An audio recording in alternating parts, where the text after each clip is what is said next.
All right, chapter 34, Alchemy and its Exponents. Paracelsus.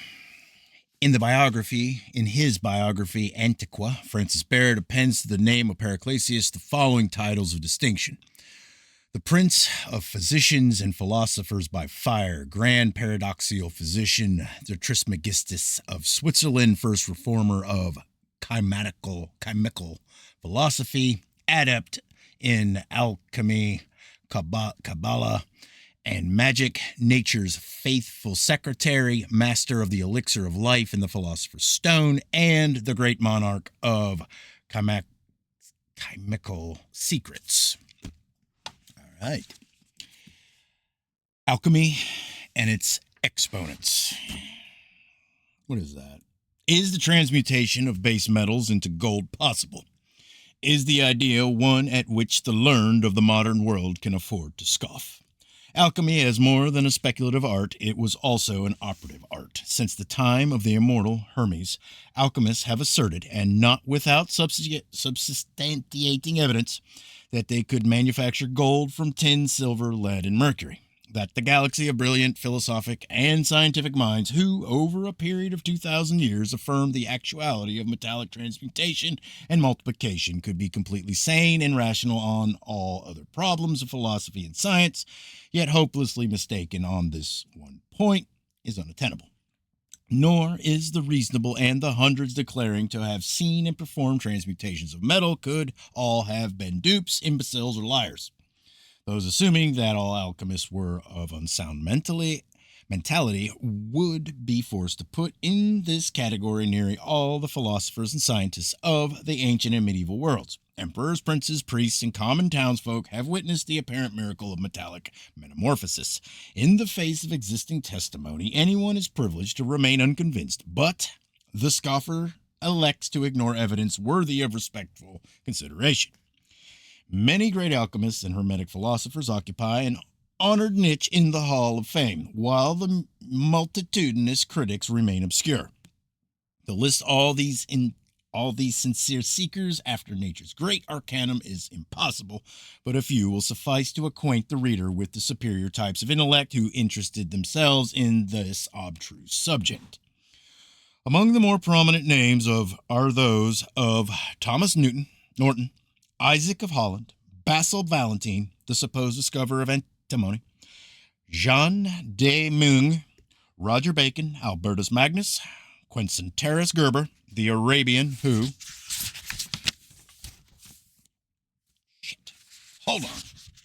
brought the knowledge of alchemy to Europe through his writings, Paracelsus, Nicholas Flamel, John Frederick Helvetius, Raymond Lully, Alexander Sethton, Michael Sendivogius, Count Bernard of Trevisco, Sir George Ripley, Picus de Mirandola, John D. Henry Kilrath, Michael Mayer, Thomas Vaughan, J.B. von Helmont, John Haydn, Lascaris, Thomas Carnock, Senosius, Bishop of Ptolemais, Morio, the Comte de Cagliostro, and the Comte de Saint-Germain.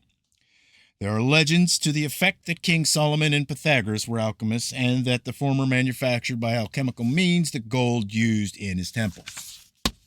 Albert Pike takes sides with the alchemical philosopher by declaring that the gold of the Hermeticists was a reality. He says, "The Hermetic science, like all the real sciences, is mathematically demonstrable. Its results, even material, are as rigorous as that of a correct equation. The Hermetic gold is not only a true dogma, a light without shadow, a truth without alloy of falsehood, it is also a material gold, real pure, the most precious that can be found in the mines of the earth. So much for the Masonic angle." William and Mary jointly ascended the throne of England in 1689, at which time alchemists must have abounded in the kingdom, for during the first year of their reign they repealed an act made by King Henry IV, in which that sovereign declared that multiplying of metals to be a crime against the crown. In Dr. Sigmund Backstrom's collection of alchemical manuscripts is a handwritten copy of the act passed by William and Mary, copied from Chapter 30 of Statutes at Large for the first year of their reign. The act reads as follows. An act to repeal the statute made in the 5th year by King Henry IV, late King of England, wherein it was enacted, among other things, in these words, or to this effect, namely, that none from henceforth should use to multiply gold or silver, or use the craft of multiplication, and any the same do, they shall incur the pain of felony. Whereas, since the making of this said statute, divers persons have been their study, industry, and learning arrived to great skill and perfection in the art of melting and refining of metals, and otherwise improving and multiplying them and their ores, which very much abound in this realm, and extracting gold and silver out of the same, but dare not to exercise their said skill within this realm, for fear of falling under the penalty of the said statute, but exercise the said art in foreign parts to the great loss and detriment of this realm. Be it therefore enacted by the King and Queen's most excellent majesties, by and with the advice and consent of the Lords Spiritual and Temporal and Commons in this present Parliament assembled, that from henceforth the aforesaid branch, article, or sentence contained in the said act, and every word, matter, and thing contained in the said breach or sentence shall be repealed, annulled, revoked, and forever made void, anything in the said act to the contrary in any wise whatsoever notwithstanding. Provided always, and be it enacted by the authority aforesaid, that all the gold and silver that shall be extracted by the foresaid art of melting or refining of metals, and otherwise improving and multiplying of them and their ores, as before sent forth, be from henceforth employed for no other use or uses whatsoever, but for the increase of monies. And that the place hereby appointed for the disposal thereof shall be the Majesty's Mint, within the towers of London, at which place they are to receive the full and true value of their gold and silver, so procured from time to time, according to the assay and fineness thereof, and so for any greater or less weight, and that none of the metal of gold and silver so refined and procured be permitted to be used or disposed of in any other place or places within the Majesty's dominions. After this repealing measure had become effective, William and Mary encouraged the further study of alchemy. Dr. Franz Hartmann has collected reliable evidence concerning 4 different alchemists who transmuted base metals into gold, not once but many times. One of these accounts concerns a monk of the Order of St. Augustine named Wenzel Selier, who discovered a small amount of mysterious red powder in his convent. In the presence of Emperor Leopold I, King of Germany, Hungary, and Bohemia, he transmuted quantities of tin into gold. Among other things which he dipped into the mysterious essence was a large silver medal. That part of the metal which came in contact with the gold-producing substance was transmuted into the purest quality of the more precious metal. The rest remained silver. With regard to this metal, Dr. Hartmann writes, most indisputable proof, if appearances can prove anything, of the possibility of transmuting base metals into gold may be seen by everyone who visits Vienna, it being a metal preserved in the imperial treasury chamber, and it is stated that this metal, consisting originally of silver, has been partly transformed into gold by alchemical means by the same Wetzel Selier, who was afterwards made a knight by the Emperor Leopold I, and given the title Wetzellus Ritter von Ringberg in the Pronos of the Temple of Wisdom. Space limitations preclude any lengthy discussion of the alchemists. A brief sketch of the lives of 4 should serve to show the general principles on which they worked, the method by which they obtained their knowledge, and the use which they made of it. These were grand masters of this secret science, and the stories of their wanderings and strivings, as recorded by their own pens and by contemporaneous disciples of the Hermetic art, are as fascinating as any romance of fiction. Paracelsus of Hoheim. The most famous of alchemical and Hermetic philosophers was Philippus Aurelius Theophrastus Bombastus von Hoheim.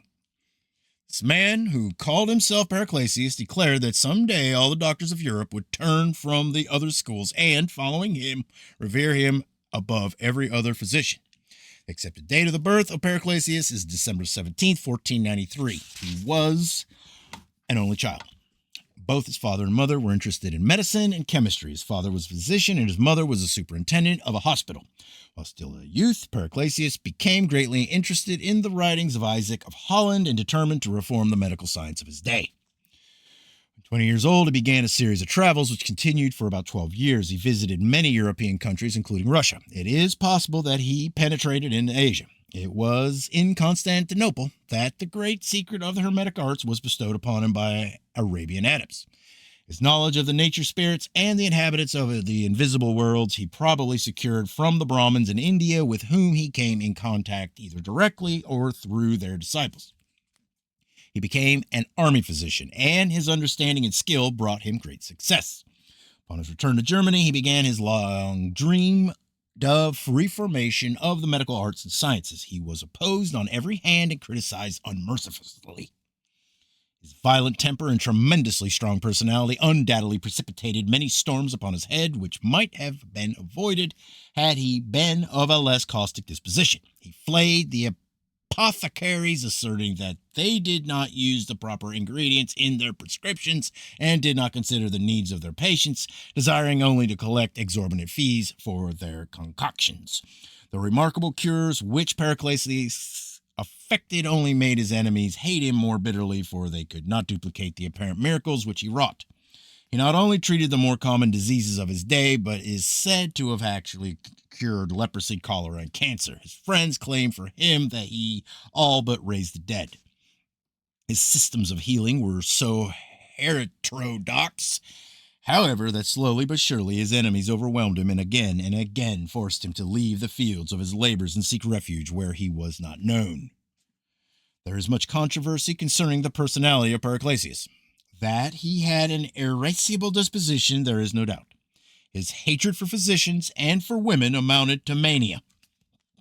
For them, he had nothing but abuse. As far as can be learned, there was never a love affair in his life. His peculiar appearance and immoderate system of living were always held against him by his adversaries. It is believed that his physical abnormalities may have been responsible for much of the bitterness against society which he carried with him throughout all his intolerant and tempestuous life. His reputed intemperance brought upon him still more persecution, for it was asserted that even during the time of his professorship in the University of Basel, he was seldom sober. Such an accusation is difficult to understand in view of the marvelous mental clarity for which he was noted at all times. The vast amount of writing which he accomplished, the Strasbourg edition of his collected works, is in 3 large volumes, each containing several hundred pages, is a monumental contradiction of the tales regarding his excessive use of alcoholics. No doubt many of the vices of which he is accused were sheer inventions by his enemies, who, not satisfied with hiring assassins to murder him, sought to besmirch his memory after they had revengefully ended his life.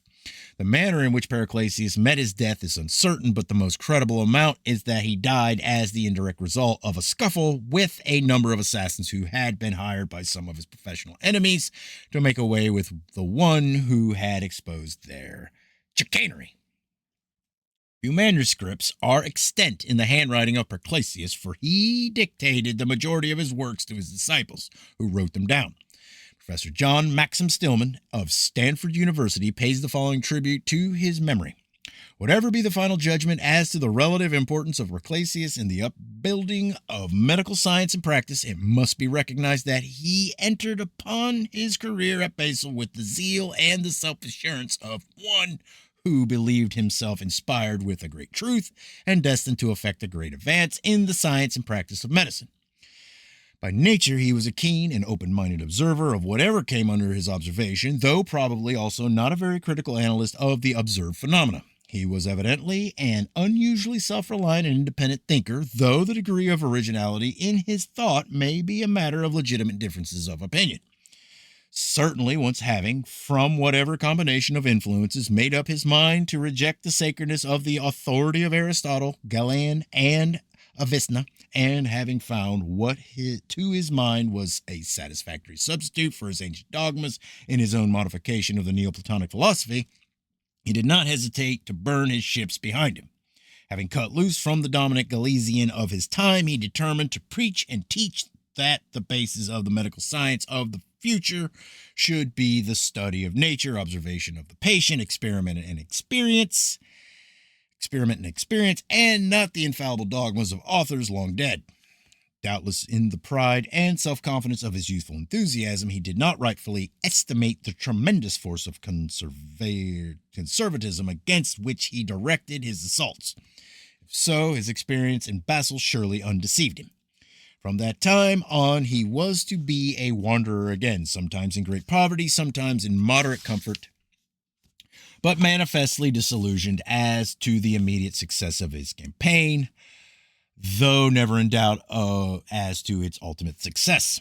For to his mind, his new theories and practice of medicine were at one time the forces of nature, which were the expression of God's will, and eventually they must prevail. This strange... no, I don't know. Hold on. I'm going to check something. Hold on.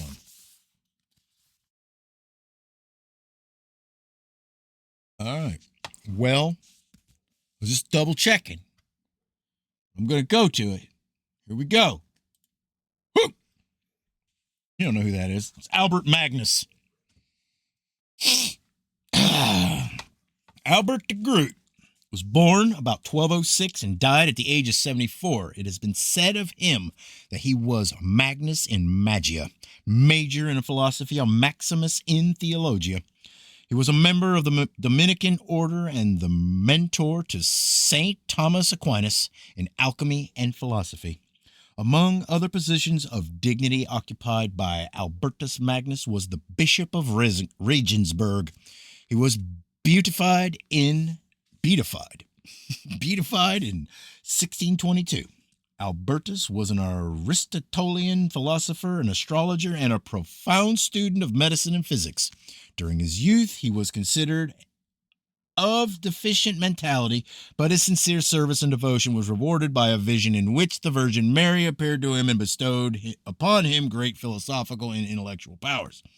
Having become master of the magical sciences, Albertus began the construction of a curious automation, which he invested with the power of speech and thought, the android. The android, as it was called, was composed of metals and unknown substances, chosen according to the stars and endowed with spiritual qualities by magical formulae and invocations, and the labor upon it consumed over 30 years. St. Thomas Aquinas, thinking the device to be a diabolical mechanism, destroyed it, thus frustrating the labor of a lifetime. In spite of this act, Albertus Magnus left to St. Thomas Aquinas his alchemical formula, including, according to legend, the secret of the Philosopher's Stone. On one occasion, Albertus Magnus invited William II, Count of Holland and King of the Romans, to a garden party in midwinter. The ground was covered with snow, and Albertus had prepared a sumptuous banquet in the open grounds of his monastery at Cologne. The guests were amazed at the imprudence of the philosopher, but as they sat down to eat, Albertus uttered a few words, and the snow disappeared. The garden was filled with flowers and singing birds, and the air was warm and with the breezes of summer. As soon as the feast was over, the snow returned, much to the amazement of the assembled nobles. For details, see the lives of alchemistical philosophers. Anyways, this strange man, his nature, a mass of contradictions, his stupendous genius shining like a star through a philosophic and scientific darkness of medieval Europe, struggling against the jealousy of his colleagues as well as against the irascibility of his own nature, fought for the good of many against the domination of a few. He was the first man to write scientific books in the language of the common people so that all could read them. Even in death, Paracelsus found no rest. Again and again his bones were dug up and reinterred into another place. The slab of marble over his grave bears the following inscription: "Here lies buried Philip Theophrastus, the famous doctor of medicine who cured wounds, leprosy, gout, dropsy, and other incurable maladies of the body with wonderful knowledge, and gave his goods to the divided and distributed to the poor. In the year 1541, on the 24th day of September, he exchanged life for death, to the living peace, to the sepulchred eternal rest." A.M. Stoddart in her Life of Paracelsus, gives a remarkable testimonial of the love which the masses had for the greatest physician. Referring to his tomb, she writes, "To this day the poor pray there. Homoheim's memory has blossomed in the dust to sainthood, for the poor have canonized him. When cholera threatened Salzburg in 1830, the people made a pilgrimage to his monument and prayed him to avert it from their homes. The dreaded scourge passed away from them and raged in Germany and the rest of Austria. It was supposed that one early teacher of Paracelsus was a mysterious alchemist who called himself Solomon Trisomon. Concerning this person, nothing is known save that after some years of wandering he secured the formula of transmutation and claimed to have made vast amounts of gold." A beautifully illuminated manuscript of this author, dated 1582 and called Splendor Solis, is in the British Museum. Trismoisian claimed to have lived to the age of 150 as the result of his knowledge of alchemy. One very significant statement appears in his Alchemical Wanderings, which work is supposed to narrate his search for the philosopher's stone. "Study what thou art, whereof thou art a part. What thou knowest of this art, this is really what thou art. All that is without thee also is within," thus wrote Trismoisian.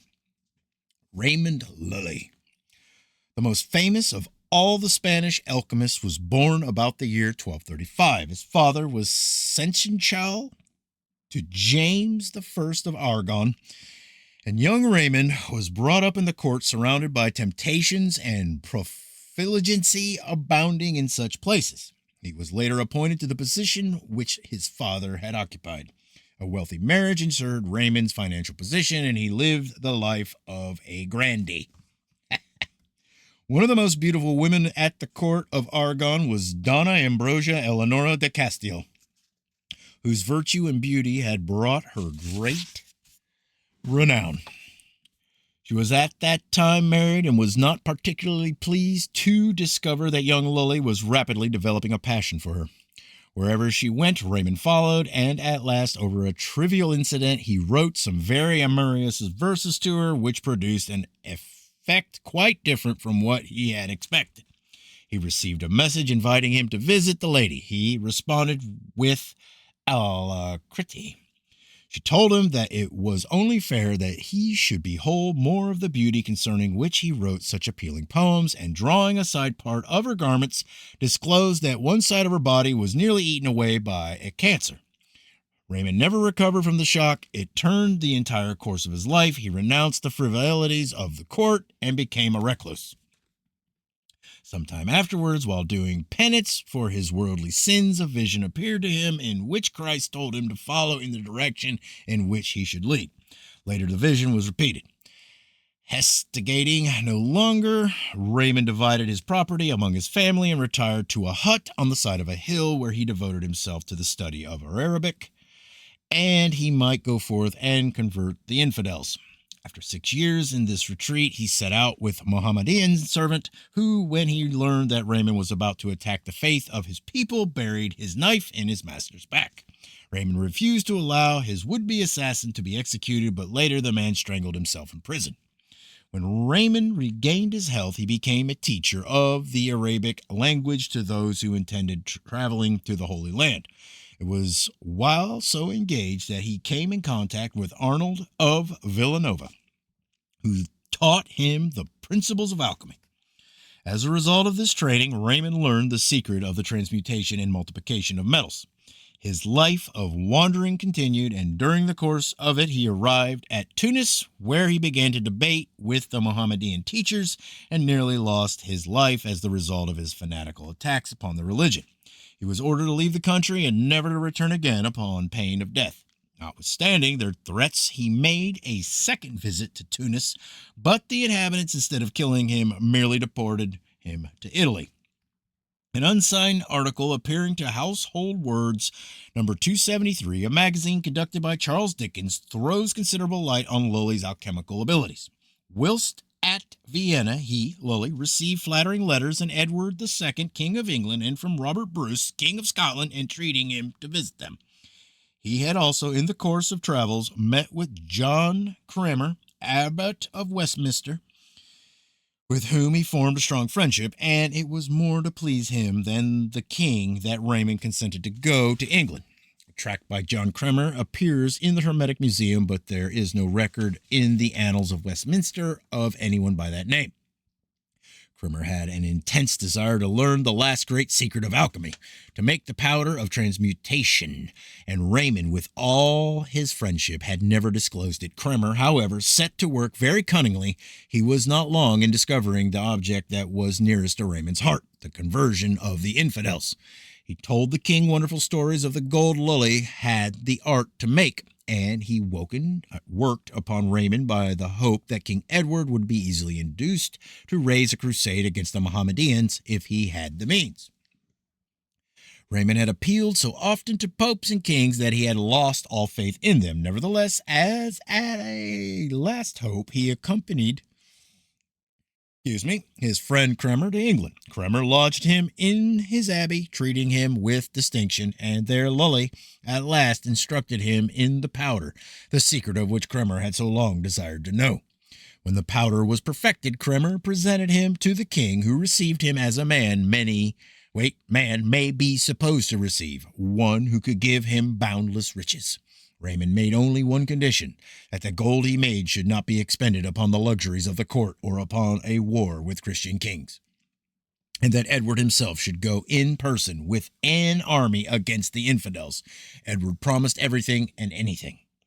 Raymond had apartments assigned to him in the Tower, and there, he tells us, he transmuted 50,000 pounds of weight of quicksilver, lead, and tin into pure gold, which was coined at the mint into 6 million of nobles, each worth about £3 sterling at the present day.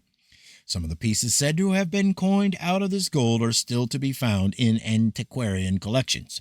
While despite attempts have been made to disprove these statements, the evidence is still about equally divided. To Robert Bruce, he sent a little work entitled Of the Art of Transmuting Metals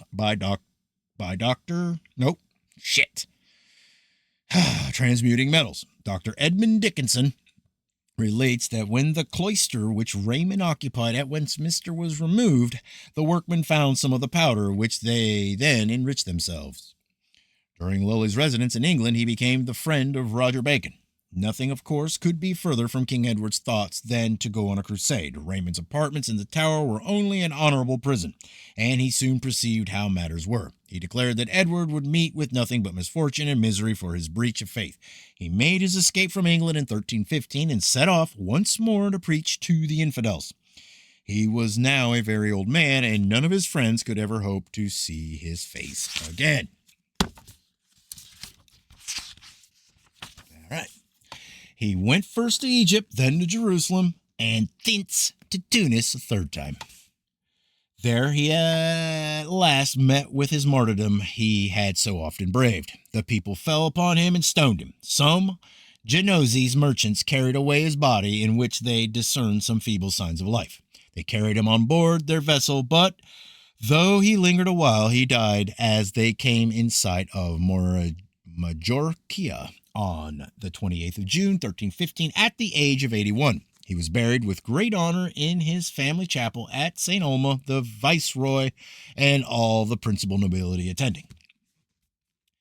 Nicholas Flamel. In the later part of the 14th century, there lived in Paris one whose business was that of illuminating manuscripts and preparing deeds and documents. To Nicholas Flamel, the world is indebted for its knowledge of a most remarkable volume, which he bought for a paltry sum from some book dealer with whom his profession of scrivener brought him in contact. Scrivener. Yeah, that's it. The story of the curious document, called the Book of Abraham the Jew, is best narrated in his own words as preserved in his hieroglyphical figures. Whilst, therefore, I, Nicholas Flamel, notary, after the decease of my parents, got my living at our art of writing, by making inventories, dressing accounts, and summing up the expenses of tutors and pupils, there fell into my hands for the sum of 2 florins a gilded book, very old and large. It was not of paper nor of parchment, as other books be, but was only made of delicate rinds, as it seemed to me, of tender young trees. The cover of it was of brass, well bound, all engraven with letters or strange figures, and for my part I think they might well be Greek characters or some such like ancient language. Sure I am, I could not read them, and I know well they were not notes nor letters of the Latin nor of the Gaul, for of them we understand a little. As for that which was within it, the leaves of bark or rind were engraven, and with admirable diligence written, with a point of iron in fair and neat Latin letters colored. It contained thrice 7 leaves, for so were they counted in the top of the leaves, and always every 7th leaf there was painted a virgin and serpent swallowing her up. In the 7th, a cross where a serpent was crucified, and the last 7th there were painted deserts, wildernesses in the midst whereof ran many fair mountains, from whence there issued out a number of serpents, which ran up and down here and there. Upon the first of the leaves was written in great capital letters of gold, Abraham the Jew, prince, priest, Levite, astrologer, and philosopher, to the nation of the Jews, by the wrath of God dispersed among the Gauls, sendeth health. After this it was filled with great execrations and curses with this word, Maranatha, which was often repeated there, against every person that should cast his eyes upon it, if he were not sacrificer or scribe. He that sold me this book knew not what it was worth, nor more than I when I bought it. I believe it had been stolen or taken from the miserable Jews, or found in some part of the ancient place of their abode. Within the book, in the 2nd leaf, he comforted his nation, counseling them to fly vices, and above all idolatry, attending with sweet patience the coming of the Messiah, who should vanquish all the kings of the earth and should reign his people in the glory eternally. Without doubt, this had been some very wise and understanding man. In the 3rd leaf, and in all the other writings that followed, to help his captive nation to pay their tributes unto the Roman emperors, and to do other things, which I will speak not of. He taught them in common words the transmutation of metals. He painted the vessels by the sides, and he advertised them of the colors, and of all the rest, saving of the first agent, of the which he spake not a word, but only, as he said, in the 4th and 5th leaves entire Shit. Man. Hard enough reading this and Manly P. Hall's shit. Now I got to read it in Flemmel's. He advertised them the colors and all the rest, saving of the first agent, of the which he spake not word, but only, as he said, in the 4th and 5th leaves entire he painted it, and figured it with very great cunning and workmanship, for although it was well and intelligibly figured and painted, yet no man could ever have been able to understand it without being well skilled in the Kabbalah, which goeth by tradition, and without having well studied their books. The 4th and 5th leaves, therefore, were without all writing, all full of fair figures enlightened, or as it were enlightened, for the work was very exquisite. First he painted a young man with wings at his ankles, having in his hand a caducean rod, writhen about with 2 serpents, wherewith he struck upon a helmet which covered his head. He seemed to my small judgment to be the god Mercury of the pagans. Against him there came running the flying with open wings a great old man, who upon his head had an hourglass fastened, and in his hand a book, or scythe like death, with which in terrible and furious manner he would have cut off the feet of Mercury. On the other side of the 4th leaf he painted a fair flower on the top of a very high mountain, which was sore shaken with the north wind. It had the foot blue, the flowers white and red, the leaves shining like fine gold, and round about it the dragons and griffins of the north made their nests and abode. On the fifth leaf there was a fair rose tree flowered in the midst of a sweet garden, climbing up against a hollow oak, at the foot whereof boiled a fountain of most white water, which ran headlong down into the depths, notwithstanding it first passed among the hands of infinite people, who digged in the earth, seeking for it. But because they were blind, none of them knew it, except here and there one who considered the weight. On the last side of the fifth leaf there was a king with great falchion, who made to be killed in his presence by some soldiers of great multitude of little infants, whose mothers wept at the feet of the unpitiful soldiers, the blood of which infants was afterwards by other soldiers gathered up and put in a great vessel, wherein the sun and the moon came to bathe themselves. And because that this history did represent the more part of that of the innocent slain by Herod, and that in this book I learned the greatest part of the art, this was one of the causes why I placed in their churchyard these hieroglyphic symbols of the secret science. And thus you see that which was in the first 5 leaves. I will not represent unto you that which was written in good and intelligible Latin in all the other written leaves, for God would punish me, because I should commit a greater wickedness than he who, as it is said, wished that all the men of the world had but one head, that he might cut it off with one blow. Having with me, therefore, this fair book, I did nothing else day or night, but study upon it, understanding very well all the operations that it showed, but not knowing with what matter I should begin, which made me very heavy and solitary, and caused me to fetch many a sigh. My wife Perennia, whom I loved as myself, and had lately married, was much astonished at this, comforting me, and earnestly demanding if she could by any means deliver me from this trouble. I could not possibly hold my tongue, but told her all, and showed this fair book, whereof at the same instant that she saw it, she became as much enamored as myself, taking extreme pleasure to behold the fair cover, gravings, images, and portraits, whereof notwithstanding she understood as little as I, yet it was a great comfort to me to talk with her, and to entertain myself that or what we should do to have the interpretation of them. Nicholas Flamel spent many years studying the mysterious book. He even painted the pictures from it all over the walls of his house, and made numerous copies, which he showed to the learned men with whom he came in contact, but could not explain their secret significance. At last he determined to go forth in quest of an adept or a wise man, and after many wanderings he met a physician by the name of Master Canchis, who was immediately interested in the diagrams and asked to see the original book. They started forth together for Paris, and on the way the physician adept explained many of the principles of the hieroglyphics to Flannel. But before they reached their journey's end, Master Canchis was taken ill and died. Flamel buried him at Orleans, but having meditated deeply on the information he had secured during their brief acquaintance, he was able, with the assistance of his wife, to work out the formula for transmuting base metals into gold.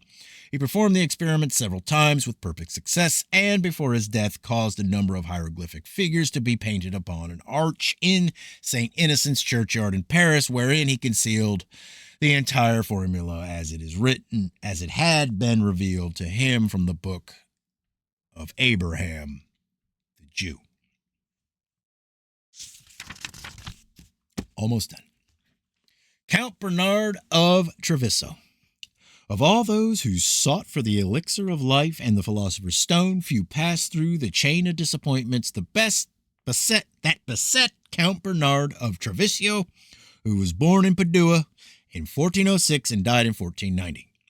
His search for the philosopher's stone and the secret of transmutation of metals began when he was but 14 years of age. He spent not only a lifetime but also a fortune in his quest. Count Bernard went from one alchemist and philosopher to another, each of whom unfolded some pet theorem, which he eagerly accepted and experimented with, but always without the desired result. His family believed him to be mad and declared that he was disgracing his house by his experiments, which were rapidly reducing him to a state of penury. He traveled in many countries, hoping that in distant places he would find wise men capable of assisting him. At last he was approaching his 70th year. he was rewarded with success. The great secrets of the elixir of life, the philosopher's stone, and the transmutation of metals were revealed to him.